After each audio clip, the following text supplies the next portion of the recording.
our bosses, Miss Lilibeth, Miss Sharon, Miss Ali, si Miss Joy, for entrusting us with this project because kung hindi nyo kami kinas dito, hindi namin magagawa to.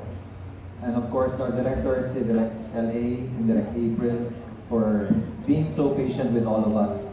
At saka yung lahat ng tinuturo nila sa amin.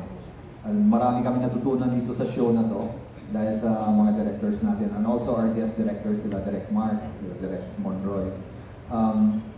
Without them, this show would not have been possible. Also, of course, the creative for writing the story. Sana nga inabaan niyo pa. Anyway,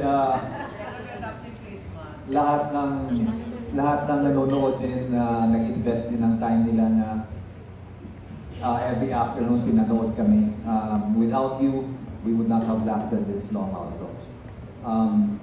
Lahat ng mga kapuso, thank you very much for giving us this opportunity to entertain you and show you what this show is all about.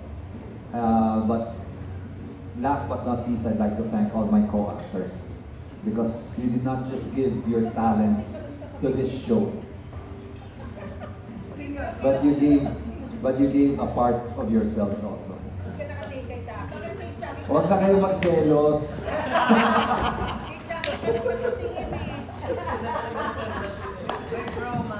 So, iba talaga yung samahan namin dito. Kaya nakita nyo na binubuli talaga nila ako.